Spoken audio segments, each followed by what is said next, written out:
जिस तरह से बीवियां कहती थी ये तो मुम्मेबाज हो गए, ये दिन भर वो कह रहे हैं चुकी है। आप पर्दा डाल के कहिए कोई किस क्या है कह रहा है, हम बता देंगे किस मसले पर कह रहा है। और लखनऊ का होम फूड इतना मज़ेदार है और इतनी वैरायटी है कि अगर लोग एक्सपोज हो जाएं तो उससे घरों में घुस आएंगे खाना खाने। नायाब नगीने सीरीज़ के इस एपिसोड का मकदम हमारे साथ आज महमूद आबदी साहब हैं,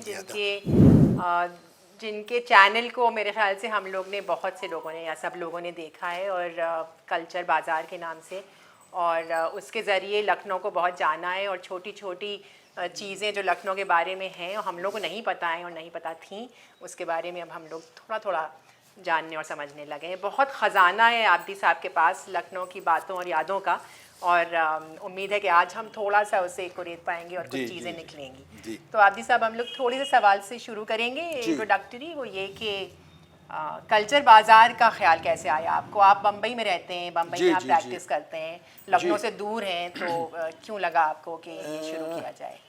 ये किस्सा गोई तो हम बचपन से किया करते थे, और वही ये भी एक किस्म की किस्सा गोई है।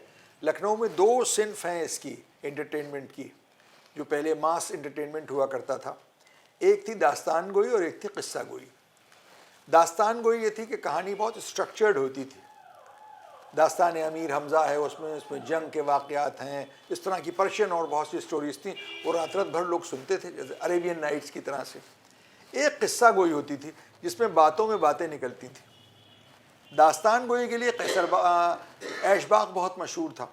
ये 1857 की अपराइजिंग के बाद तक दास्तान गोई वहाँ होती रही है, और एक से एक नामी दास्तान गोई थे साहब। उनको क्या क्या बातें याद थी क्या, जिसके हिमांशु वाजपेयी हमारे दोस्त हैं, बहुत छोटे हैं हमसे और बहुत मानूस रहते हैं हमसे। वो इस जो एक जिसको कहना चाहिए विधा है, उसको लखनऊ की कायम किए हुए हैं। किस्सा गोई जो है ये असल में जो बेगमाती कल्चर था उसका हिस्सा है। अवध का जो कल्चर है, अगर उससे आप बेगमाती ज़बान और बेगमाती और ज़नाने का अगर माहौल, जो ज़नाना हिस्सा होता था, अगर आप निकाल दें तो कल्चर बिल्कुल जो है वो जिसको कहना चाहिए है कि वो दो पैरों का हो जाएगा। बल्कि दो पैरों का भी नहीं, एक मेज़ होगी जिसमें तीन ही पैर होंगे, क्योंकि सारे मुहावरे, सारी इस्तिलाहात बेगमाती ज़बान की हैं।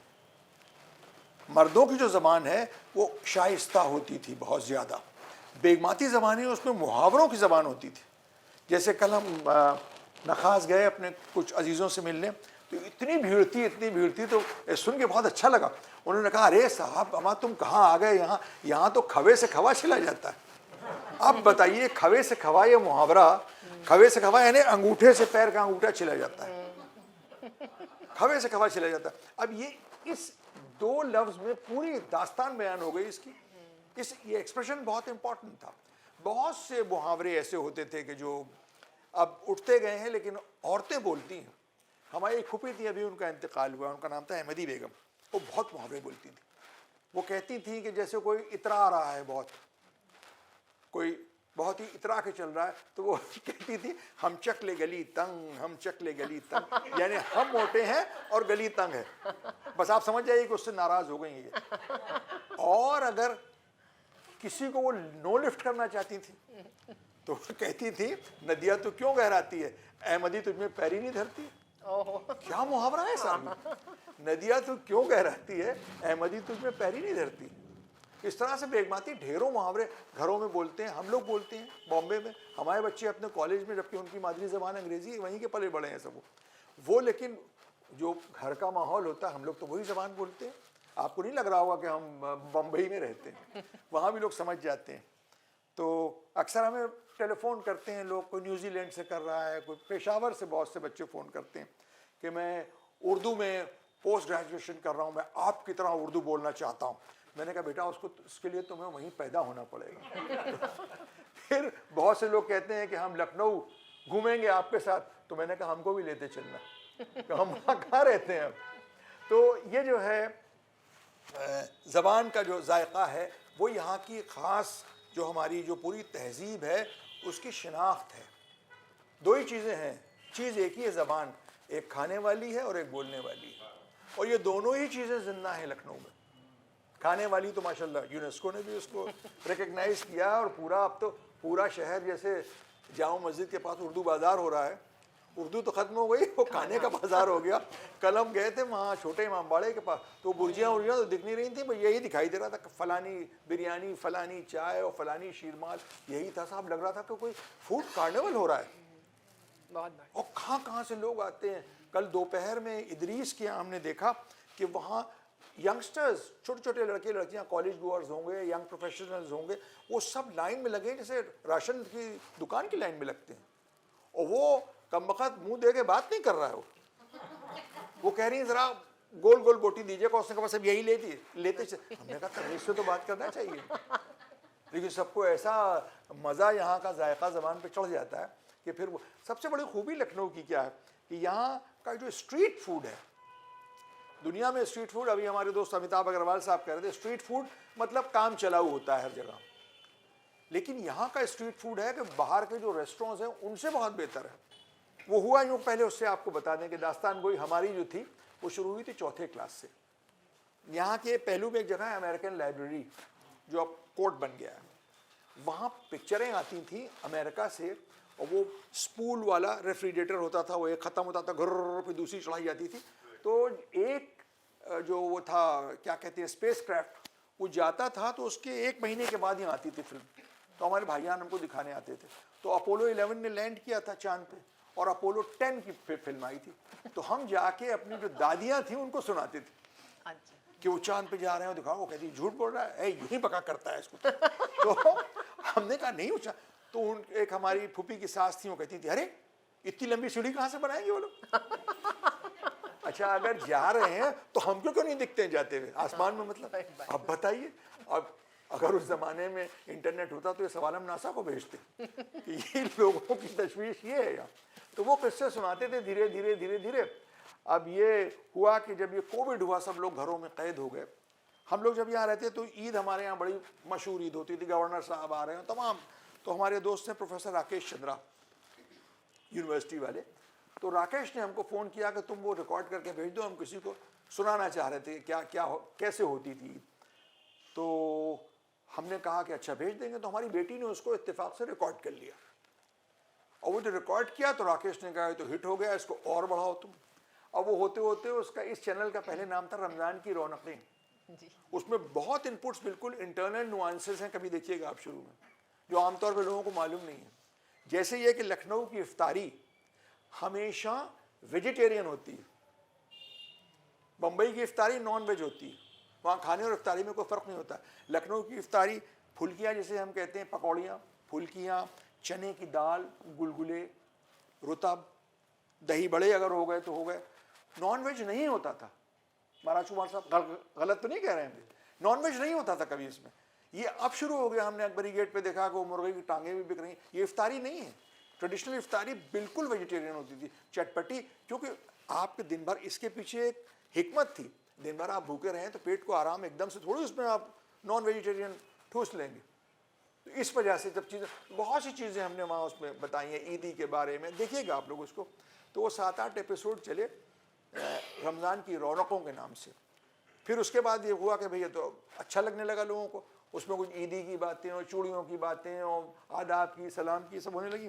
तो सब ने कहा नहीं, इसको तुम कंटिन्यू करो। तो एक दिन बैठे हम लोग, तो हमारी बेटी और उसकी दोस्त ने कहा कि इसका नाम कल्चर से रखा जाए, कल्चर कल्चर। तो उसके बाद एकदम से उसकी दोस्त है सिमरन बत्रा, उसने कहा इसका नाम रखिए कल्चर बाज़ार, ये बड़ा ट्रेंडी होगा कल्चर। अब यंगस्टर जैसे देखिए आपको देते हैं सजेशंस, उसने कहा कि ये बड़ा ट्रेंडी होगा कल्चर के साथ बाज़ार। वो कल्चर बाज़ार हुआ तो एक था कोई, तो उसमें जेड में एक और लगा दिया गया। तो वो एक हमारा जो है कल्चर बाज़ार शुरू हुआ, लोगों ने पसंद किया। अब तो ना मालूम कहाँ कहाँ देखा जाता। कल हम आवा के फेस्टिवल किया, आवा के फेस्टिवल में हम थे, वहाँ जनरलों करनेलों की बीवियाँ थी तमाम सब। वो कह रही कोई चंडीगढ़ में देखती हैं, कोई बरेली में देखती हैं, साउथ इंडियन लोग देखते हैं। तो इससे ये अंदाज़ा होता है कि एक तो उर्दू का कितना क्रेज़ है लोगों में, कितना क्रेज़ है लोगों का उर्दू में। जब जश्न रेख्ता आप देखने जाइए तो 5-5 हज़ार 10-10 हज़ार बच्चे होते हैं, सब यंगस्टर्स होते हैं। उनमें से 60% ऐसे होते हैं जिनका उर्दू से कोई ताल्लुक़ नहीं होता। और उर्दू के साथ एक बहुत बड़ा एडवांटेज ये है, अगर आप ज़बान बिगाड़ के हिंदी बोलिए तो लोग कहेंगे इनको हिंदी आती नहीं है। है ना, हिंदी नहीं आती है। वो एयरपोर्ट पे लैंड कर रहे थे हम लोग, तो पारसी एक क्रू का मेंबर था, उसने कहा we are landing at Chhatrapati Shivaji stadium airport. Chhatrapati, वो छत्रपति कह रहा, किसी ने टोका भी नहीं उसको। हिंदी ना आना कोई इनएडिक्वेसी नहीं है आपकी, बल्कि एक शान की बात है कि हमें हिंदी नहीं आती भाई, हम उसको नहीं पढ़ पाएंगे। लेकिन उर्दू ना आना गैर शाइस्तगी की निशानी है। जिसको उर्दू नहीं आती है, आप किसी के सामने गालिब का फारसी का शेर पढ़ दीजिए, कहेगा वाह वाह वाह वाह। कि अगर वो नहीं की तो कहेंगे तो बड़ा गैर शाइस्ता आदमी है, अनकल्चर्ड आदमी है। हम मद्रास जाते हैं मुकदमों के सिलसिलों में, तो वहाँ हमें झुक झुक के सलामें करते हैं मद्रासी, जिनको कुछ भी नहीं आता। लेकिन और फिर लखनऊ का सुन के तो लेट लेट के सलामें करने लगते हैं। लखनऊ क्या है, तो ये उर्दू के साथ बहुत बड़ा एडवांटेज है, और हम लोग के लिए बहुत सहूलत और आसानी भी है कि बगैर कुछ किए अब यहाँ की देखी सुनी बातें पूरी, जिसको कहना चाहिए कि मिट्टी में मिले हुए सब चीज़ें, घुट्टी में मिली हुई चीज़ें, तो उन्हीं चीज़ों को जो है वो पेश कर देते हैं। और कुछ चीज़ें ऐसी हैं जो इंटरनल नुआंसेस हैं, इनसाइडर्स पर्सपेक्टिव, बहुत से लोग करते हैं लखनऊ के ऊपर। अब तो लखनऊ एक क्रेज़ बन गया है।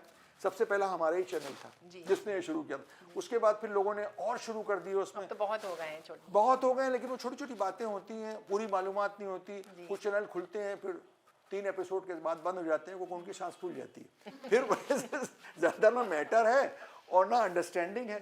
कहें तो क्या कहें, वही एक बड़ी जो जिसको कहने हादसा है लखनऊ के साथ, कि लखनऊ की हिस्ट्री, लखनऊ की तहजीब को जो पेश किया जाता है, इट्स वेरी रेपिटेटिव। हर साल मेरे ख्याल से 10-15 टाइटल्स हैं वो लखनऊ के लिए आते हैं, हिंदी इंग्लिश सबको मिला के।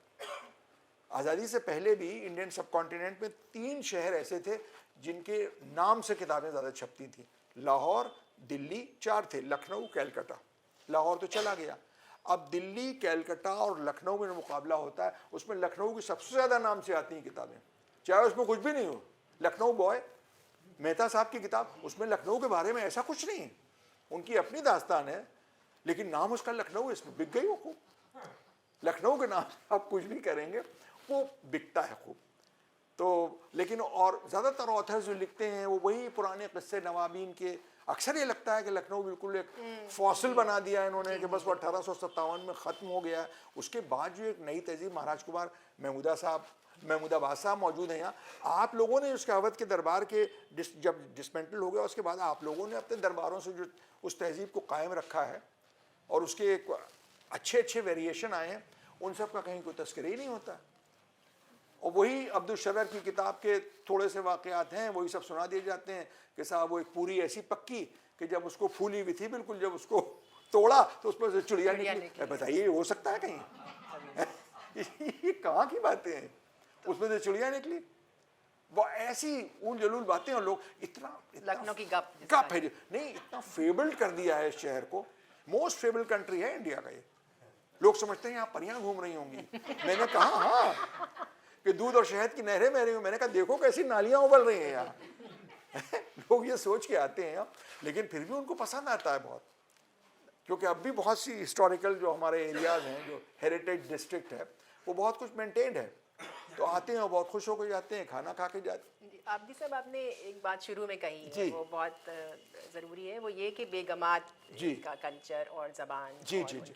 तो आपके कल्चर बाज़ार में भी बहुत से एपिसोड्स ऐसे हैं जिसमें आप ऐसी बातें कर रहे हैं जैसे जेवरात के बारे में, या चूड़ियाँ, या कैसे बाल बनाने के तरीके, या जो कि मुझे कौन किसको कंसल्ट करते हैं आप? मतलब या तो आपको ये सब पता था पहले से, या फिर ये छोटी छोटी नुआंसेस जो हैं घरों की, do you have somebody in the family, या हम लोग जी जी जी, अहले लखनऊ हम लोग बहुत सेंसिटिव लोग हैं, और हमारे साथ ये बहुत बड़ी दिक्कत है। जो लोग बाहर से यहाँ आके रहे होंगे वो कभी कभी अनकंफर्टेबल फील करते होंगे, क्योंकि लखनऊ वाले रिजिड बहुत हैं अपनी तहजीब को लेके, अपने मिजाज को लेके। बाहर जाके हम लोग को बड़ी मुश्किल होती है, क्योंकि एवरीथिंग इज़ वेल डिफाइंड। एक मिसाल दें हम आपको, ये बात तय है लखनऊ में, क्योंकि ख़वातीन ज़्यादा हैं यहाँ। इस पर एक माचिस लखनवी का शेर याद आ गया हमें, बुरा ना मानिएगा, कि तादाद में हैं औरतें मर्दों से ज़्यादा, तादाद में हैं औरतें मर्दों से ज़्यादा, कव्वालियाँ मौजूद हैं कव्वाल नदारत।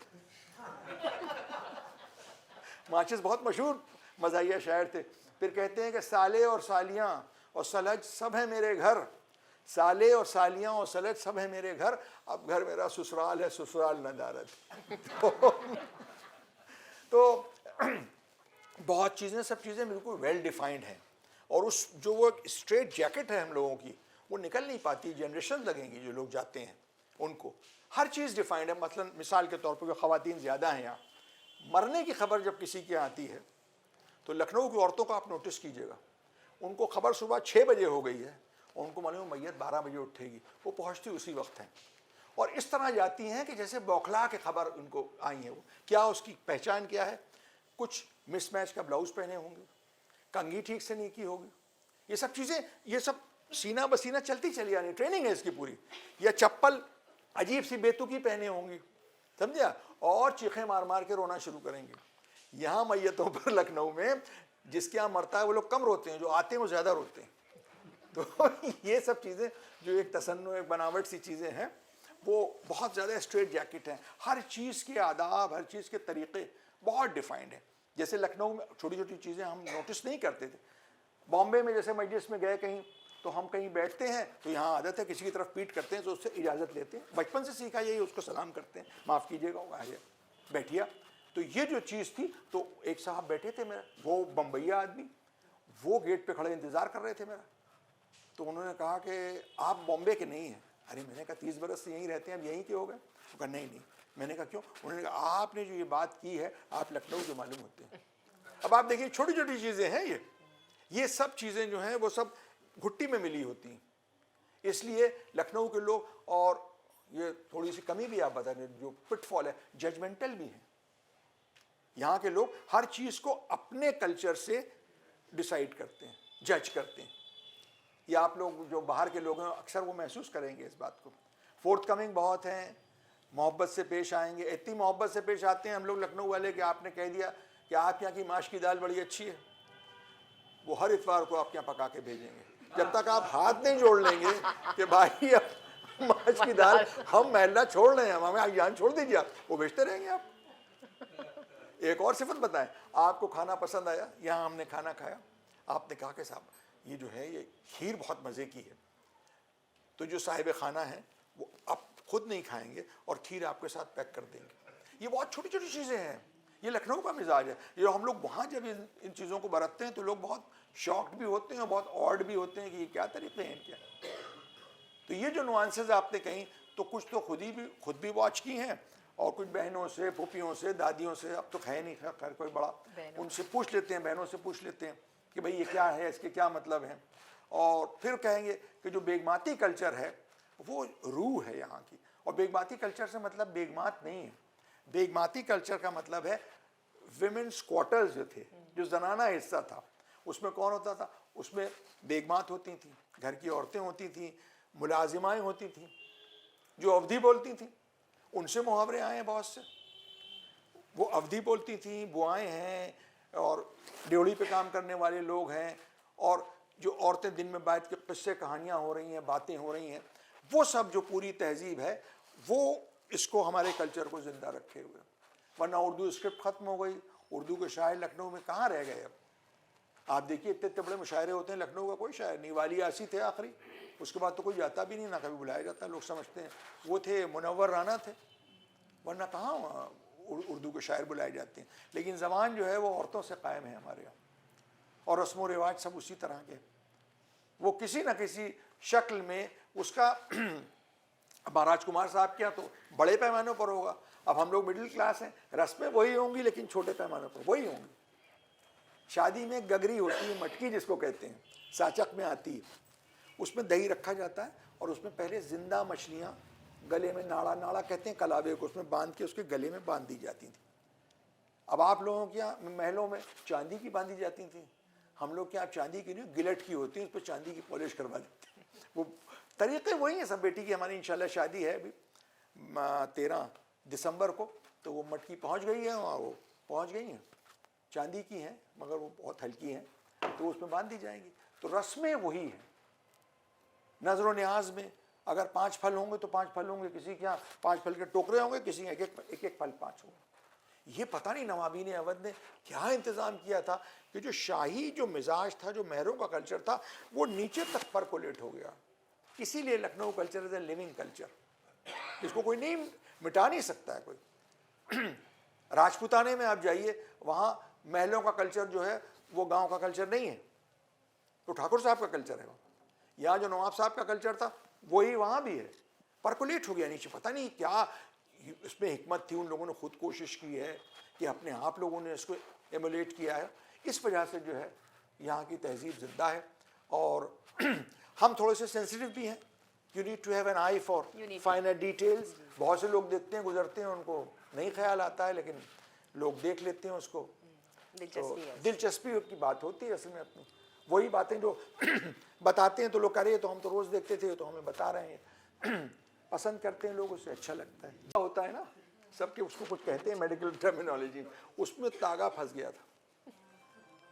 ये उनको इस तरह लाया गया। देखिए शौकीन मिजाज देखिए आप, कि वो वहाँ से उनकी नकाब में वो हाथ दिए, वो मुंह खोले चली आ रही हैं वहाँ से, और वहाँ वो पहुँची तो उन्होंने तागा, उन्होंने कहा खंखारिया जोर से, उन्होंने खींच लिया, निकल गया। हाँ, राहत की सांस ली। कहने लगी कि कोई दवा? उन्होंने कहा दवा कुछ नहीं, एहतियात है, हमेशा एहतियात से ताकि कबाब खाया। और लखनऊ का होम फूड इतना मज़ेदार है और इतनी वैरायटी है कि अगर लोग एक्सपोज हो जाएं तो उससे घरों में घुस आएंगे खाना खाने के लिए। वो तो होता है जो सनत कदा फेस्टिवल में, वही होता है। बावर्ची खानों में फूड वाला फेस्टिवल जो होता है यहाँ सनत कदा का, उसमें कितनी भीड़ होती है। अरे बावर्ची खानों में लुटस मच जाए, ऐसे उम्दा होते हैं। अब देखिए आप कीमे को काहे काहे से मैच करते हैं साहब। कीमा कैरी उसको कहते हैं अचरज, मौसम के हिसाब से। करौंदे कीमा, पालक कीमा, लोबिया कीमा, कोई सी तरकारी, भिंडी कीमा, अरवी कीमा, और इतने मज़े मज़े के खाने ये होते हैं। घर का कौरमा जो आपको बाहर वो मज़ा नहीं मिलेगा। हमने किसी ने हमको खिलाई उस दिन नहारी, स्टैंडर्ड बहुत ख़राब हो गया, पाए हमने खाए, वो मज़ा नहीं था जो हमारे घर में पकता है, उसका मज़ा और है।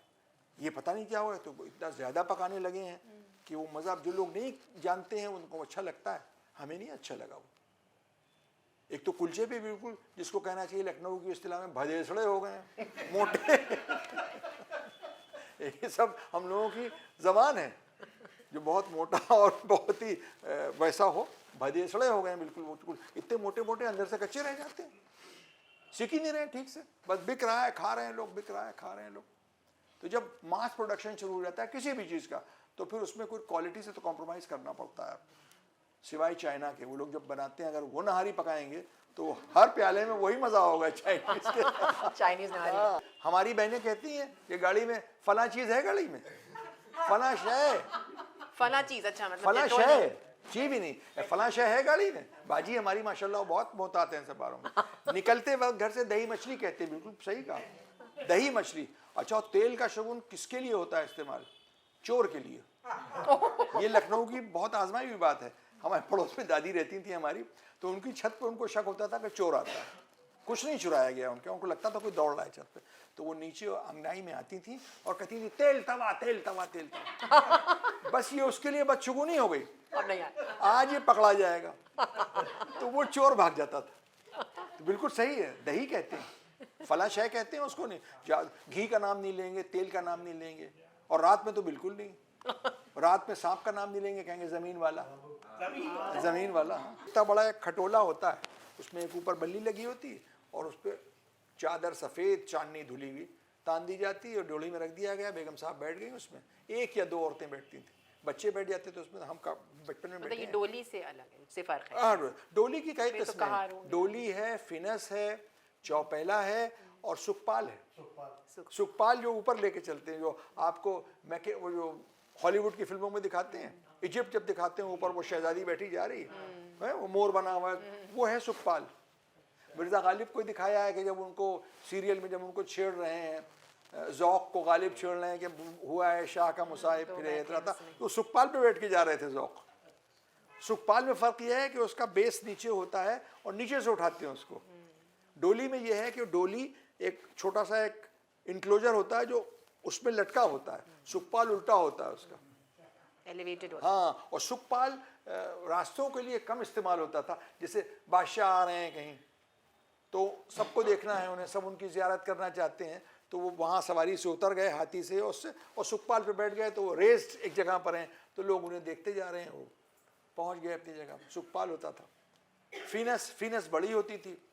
फीनस में शीशे विशे लगे होते। फीनस वाली गली है यहाँ जहाँ फीनस से बनती थी। फीनस वाली। अब तो खैर है ही नहीं। पहले कहार होते थे। हम लोग के महल्ले में कहारों का कमरा था, दाड़ू कहार का कमरा। कहार से बुकिंग हो जाती थी। जैसे आज आप ओला ओबर बुक करते हैं, कल सुबह 6 बजे आ जाना, और वो आ गया 6 बजे, आके बैठ गए, अपने ऊँग रहे हैं, बीड़ी पी रहे हैं बैठे हुए। तो उसके बाद बैठी और वहाँ से जहाँ जाना है वहाँ गए, वहीं से वापस ले आए। तो 3-3 4-4 एक महल्ले में वो होती थी डोलियाँ। इसे जैसे आप कभी खान साहब ने फरमाया कि रिक्शे पे जा रहे थे इतने फासले पे यहाँ से वहाँ तक, फिर जब डोलियाँ ख़त्म हो गई तो रिक्शों में पर्दे बनने लगे। घर के दूसरे तीसरे घर में भी जाना। ये बुर्के जो दिखाए जाते हैं ये बहुत लेटर डेवलपमेंट है। बुर्के नहीं पहनती थी औरतें, मिडिल क्लास भी नहीं पहनती थी, तो घरों से निकलती नहीं थी। और ये जो चादरें आजकल ओढ़ी जाती हैं, चादर पेचा, ये वो काम करने वाली औरतें जो एक दूसरे के घर में जाती थी, सौदा लेने जा रही, वो पहनती थी। हमने अपने घर में बहुत लेटर देखा है जब औरतें घरों से निकलने लगी। घरों के बीच में एक इंतज़ाम होता था कि दरवाजे होते थे अंगनाइयों में, एक जगह से 10 घरों तक रात में वो लोग चली जाती थी, अंदर ही अंदर, क्योंकि डोलियाँ ख़त्म हो गई थी, कैसे जाएं, रिक्शा नहीं जा सकता पतली के लिए। ये बड़ा मशहूर था। मोहम्मे के लिए मोहम्मे बाज होते थे, जैसे कहना नहीं चाहिए जैसे जुआरी होते हैं, इस तरह से बीवियाँ कहती थी ये तो मोहम्मे बाज हो गए। ये दिन भर वो कह रहे हैं चुकी के चुका, इस पर चुकी होगा कि चुका होगा। और इनाम क्या होता था, शमा के मोहम्मे का 50 रुपये। एक गार्ड साहब थे अमीनाबाद में, वो मोहम्मे बाज थे। वो जाते थे ड्यूटी पे अपनी, तो चुकी के चुका, चुकी, उनका नाम ही चुकी के चुका थे।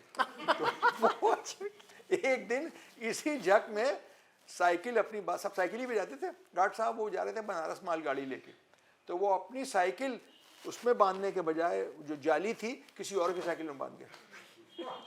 उन्होंने क्या हुआ, उन्होंने कहा चुकी के चुका बांध गया। और वो मालगाड़ी जो धीरे धीरे जाती, और वो जब 8 दिन के बाद आए तो उसकी साइकिल मिली बेचारे की। तो खैर इतनी शराफत थी कि गार्ड साहब जो थे वो अपनी साइकिल भी आई, एक हाथ में ली, उस पर चढ़ के नहीं आए, और दूसरी उसको ये दी। देखिए लखनऊ का मिजाज है, वो बड़ी माजरत की, अब कैसे आए होंगे 4 बाग से, वो पूरी सड़क पे दोनों साइकिलें संभालते हुए आए, और बहुत माजरत की उनसे। तो ये सब मोहम्मे बाजों का ये बहुत होता था, 50 रुपये इनाम होता था उसका। बड़ी दोस्तियाँ होती थी, ग्रुप्स होते थे इसके मोहम्मे बाजों का। ख़त्म हो गया वो भी धीरे धीरे। अब कहाँ पजल अंग्रेज़ी अखबारों में तो आती, हिंदी में भी नहीं होती, हिंदी में भी नहीं होती। तो एक साहब अभी यूसुफ हुसैन साहब थे, आप इनके सलीम साहब के बहुत दोस्त एक्टर जो थे, वो ईरान से आए, तो मैंने कहा यूसुफ भाई कैसा लगा, कह लेंगे गंदा और गरीबों का मतलब लखनऊ जो है वो गंदा और गरीबों का ईरान है।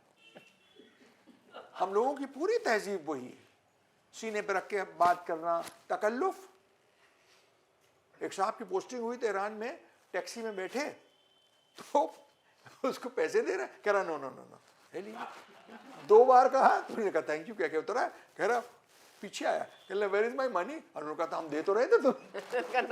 तकल्लुफ, ये ईरानी है, ये तकल्लुफ जो है ये ईरानी है। फिर अवधी का बहुत इसमें रोल है लखनऊ के कल्चर के रिफाइनमेंट में। एक तो हम जो हम कहते हैं, एक तो हम है रॉयल वी, माँ बदौलत हम, ये रॉयल वी है, और हम बड़ा इंक्लूसिव है, हम में सब है, मैं में अकेलापन है। ये हम अवधि से आया है। अवधि में ज़्यादातर हमार, हमरा, हमार बिटवा, हमार गोड़ पिराए रहा है नहीं अवधि में। और जो स्वीटनेस, जो लय आई है लखनवी उर्दू में, जो नगमगी है, उसमें अवधि का बहुत रोल है। अवधि जो है वो गागा के बात करते हैं, सीधी, बहुत स्वीट ज़बान है अवधि। और फिर फारसी, अब ये दोनों मिली तो उसके मिश्रण से तो एक नई ज़बान पैदा हुई। ज़बान तो वही है जो दिल्ली की, हैदराबाद की है, सब वही। उनकी हैदराबाद की ज़बान ज़्यादा शुस्ता है, दिल्ली की ज़्यादा है, वर्ड्स अप्रोप्रिएट इस्तेमाल करेंगे, वो हल्के लफ्ज़ इस्तेमाल नहीं होंगे, लहजा वो नहीं है। यह हर बात को कहने का एक ख़ास अंदाज है, एक तरीक़ा है, और एक लय है बातचीत में, जिससे हम लोग पकड़े जाते हैं, पहचाने जाते हैं। वो लय और जगह नहीं मिलेगी, टूटी टूटी बातें होती हैं, सीधी सीधी बात कह दी, वो एक ही टोन रहा हर बात को कहने में। यहाँ आए है आप पर्दा डाल के कहिए कोई किस क्या है कह रहा है, हम बता देंगे किस मसले पर कह रहा है, ये क्यों कह रहा है। हाय के टोन से बता। हाँ, टोन से बता देंगे। कहा है, कहा किसको, कुछ किसी को कोई ऐसी खबर बात बताइए उनको यकीन नहीं आ रहा, उनका आए है मन में कोई गिर पड़ा है, ये इसलिए कह रहे हैं। तो ये जो है बहुत अंदाज का बॉल फेंक रहा है, बाहर वाले कहते हैं बॉल फेंक रहे हैं। कलम उर्दू में मुज़क्कर है, दिल के कलम से कहेंगे, हिंदी में कहते हैं दिल की कलम से। तो ये चीज़ें जो है बड़ी फाइनर ये वो है नुआंसेस, वो जो जब जो अहले ज़बान लोग हैं वो समझ जाते हैं कि तो ये ज़बान तो इस तरह से हुई। और ये परकोलेट क्यों कर हुआ, क्योंकि उन लोगों ने हमेशा आइडेंटिफाई किया, बहुत बेनोवलेंट थे, सारी दौलत इसी में लुटाई, आवाम की खिदमत में बहुत काम किए इन लोगों ने, नवाबी ने, अवध ने। हम लोग हालांकि भूल गए उनको, कोई तस्करा नहीं करता है, झूठे किस्से सुनाते हैं, कहा कि चप्पलें पिलाने वाला नहीं तो भागेंगे कैसे। वो 3 महीने पहले चले गए थे यहाँ से, वो थे ही नहीं यहाँ। सब गलत। और आप ये देखिए कि क्या बात थी, वही लखनवी मिजाज उनका नवाब वाहिद अली शाह बहादुर का। उन्होंने कहा सलीमान साहब आप ताज तो ले सकते हैं मगर दस्तखत नहीं ले सकते शहीदनामे पर हमारी। सलीमान साहब की बात भी रह गई, उनको भी उन्होंने खाली नहीं भेजा, और हमारी बात भी रह गई। इन्हें दुश्मन को भी उन्होंने कहा तुम्हें खाली हाथ नहीं जाने देंगे। तो ये हुआ। फिर एक चीज़ इसमें रिलीजन का भी बहुत बड़ा इंपॉर्टेंट रोल है। ये जो भाई देखिए लखनऊ का कल्चर कोई तासुब से हम नहीं कह रहे हैं, प्रीडोमिनेंटली शिया कल्चर है, जैसे रामपुर का भी है। जहाँ जिसकी हुकूमत होती है वो प्रीडोमिनेंट कल्चर होता है। कुछ शहर का आप बनारस जाइए तो हिंदू कल्चर है, इसमें कोई एतराज़ की बात नहीं है। गोवा जाइए तो वहाँ पोर्चुगीज़ कैथोलिक कल्चर है प्रोमिनेंट। वो आपको उस जगह की इमारतें देख के पता चलेगा कि प्रोमिनेंट इसका कल्चर क्या है। जिस शहर में भी आप जाइए, जहाँ बड़े बड़े हिंदू राजा हैं, बड़े बड़े शानदार मंदिर होंगे, वहाँ जहाँ मुसलमान हैं मस्जिदें होंगी, जहाँ शिया होंगे वहाँ बाड़े होंगे लखनऊ में। तो ये जो कल्चर था, और मुहर्रम जो है वो एक मास इवेंट होता है, उसमें इन्वॉल्वमेंट की वजह से वो चीज़ें जो थी वो सब परकोलेट हो गई नीचे। खूब उन्होंने इसमें दान पुण्य किया और चीज़ों को कायम रखा, आज तक कायम है। इतने इतने बड़े इमामबाड़े बना गए हैं कि लखनऊ क्या 2 लखनऊ उसमें समा सकते हैं। ये सब हम ही लोगों के लिए बना के गए वो। तो इस वजह से जो इसमें मुहर्रम का बहुत बड़ा रोल है, वो पूरा कल्चर उन्होंने जो उनके महलों का जो तहजीब थी, जो सिस्टम्स थे, वो आम लोगों ने देख लिया कि ऐसे दस्तरखान होता है, यूँ होता है बादशाह। अच्छा बादशाह को सब लोग नकल करते हैं, अपने से अच्छे की सब लोग नकल करते हैं, बुरे की नहीं करते हैं, और रूलिंग क्लास की सभी लोग करते हैं। तो धीरे धीरे धीरे धीरे वो सब चीज़ें वो आम हो गई। उन्होंने भी उसको प्रमोट किया कि तुम लोग भी यही करो। तो इस तरह से इसमें इसका एक रोल है। ये कोई तासुब से हम नहीं कह रहे हैं, बुरा ना मानिएगा, एक हकीकत बयान कर रहे हैं हम। तो ये है।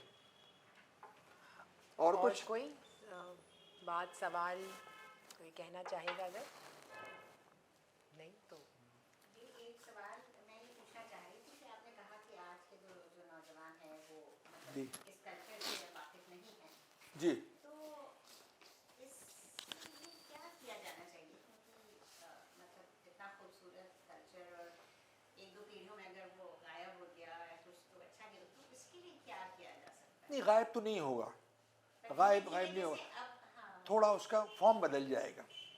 आज का नौजवान सिलेक्टिवली उस कल्चर को पिक करता है। उसका कल्चर खाने तक है, उसका कल्चर भूल भुलैया घुमाने तक है, उसका कल्चर पिक्चर गैलरी तक है, दोस्तों को दिखाने तक। वो उतना डीप जाता नहीं, उसके पास वक्त ही नहीं। हमने कहा अखबार पढ़ने का वक्त नहीं। अभी हम कह रहे थे शिया कल्चर, आप देखिए कि कितना अमालगमेशन था। डोमिनेंट शिया स्ट्रीम की थी रामलीला, वाहिद अली शाह खुद खेलते थे, इसी कैसर बाग में वो जोगी बन के बैठते थे। उनका एक आस्पेक्ट था, हम इसलिए नहीं कह रहे हैं कि हमारे आखिरी बादशाह थे, वो रूहानियत का भी था। उसका एक वाकया आपको सुनाए। परी खाने में सब परियां रहती थी, तो शाम को किसी वक्त जाते थे मुजरे के लिए। मुजरा माने डांस नहीं, मुजरा माने देखने के भी होता है। मुजरे के बहुत से मायने हैं। NBRI में लिखा है राम जरो के बैठ के सबका मुजरा लें, तो वो डांस थोड़ी करते हैं, वो राम जरो के बैठ के सबका मुजरा लें, सबको देख रहे हैं सबको। तो मुजरे के लिए वक्त कोई मुअय्यन था, सारी परियां जो थी वो तैयार थी कि बादशाह आएंगे यहाँ पर। मालूम हुआ बादशाह को कुछ तबीयत उनकी मुजमहिल हो गई, मुतमईन माने थोड़ा सा लो फील कर रहे थे वो, और उन्होंने कहा कि अब हम आराम करेंगे, मना कर दो उन लोगों को। वो कहा कि उन परियों से कहो कि अपने गले के हार जो हैं वो भेज दिए हमें, और चांदी वाले, क्योंकि मर्द सोना पहनते नहीं, चांदी के जितनी उनके जंजीरें थी लड़कियों की वो सब वहाँ एक कश्त में लाई गई, वो वहीद अली शाह ने पहन ली। और ये वहाँ का किस्सा है जहाँ आज महमूदाबाद हाउस है, इसी एरिया में रहते थे वहीद अली शाह। तो उन्होंने पहन ली, इधर पहनना था कि परियों, वो सो गए, परियों पे नींद तारी हो गई। देखिए क्या किस्सा है, वो बिल्कुल वो जिस जो खंबे से खड़ी थी वहीं सो गई है, जो किसी पलंग पर यूं टेकी हुई थी वहीं सो गई, बिल्कुल तिलिस्मी सो गई। और सुबह की वहीद अली शाह नमाज बहुत पढ़ते थे और बहुत पाबंदी से, नमाज के लिए उठे, सब कुछ चौंक गई, जाग गई, इधर ये उठे उधर वो जागे। अब देखिए किस्से में किस्से निकल रहे हैं। वहीद अली शाह पे आपको बताएं, ये जिन्नातों की मस्जिद जो आप सुनते हैं, ये वहीद अली शाह के ज़माने से शुरुआत हुई है, उसके पहले कोई जिन्नातों की मस्जिद नहीं होती थी। हुआ ये कि वो परेड के लिए जाते थे सरफराजगंज, वो परेड करवाते थे अपनी अख्तरी और नादरी, उनकी फौजें थी उनकी। तो एक दिन, अच्छा नमाज के बहुत पाबंद थे और मस्जिद में नमाज पढ़ते थे, तो वहाँ उनको अजान हो गई, उन्होंने कहा नमाज कहाँ पढ़ें, तो उन्होंने कहा कोई मस्जिद नहीं है यहाँ। तो वहाँ गांव वालों को ये बात बहुत अखरी कि भाई बादशाह को ये कमी महसूस हो रही है और हमारे इलाके में है। एक हफ्ते में उन लोगों ने मस्जिद तैयार कर दी, इनको खबर भी नहीं थी, और पत्थर की अंगीठियों में कोले सुलगा सुलगा के उसको सुखाया गया मसाले को, और मस्जिद तैयार हो गई। उन्होंने जब नमाज का वक्त हुआ उन्होंने कहा हुजूर आप तशरीफ़ ले चलिए। उन्होंने कहा ये कैसी, ये क्या हुआ? और वहीद अली शाह ने कहा ए वही, ये कहा उन्होंने ये जुमला उनका, उन्होंने कहा ए वही, तुम लोगों ने तो जिन्नातों वाला काम कर दिया, यानी जिन्नातों की तरह। उन्हीं के वो जिन्नातों की मस्जिद मशहूर हो गई।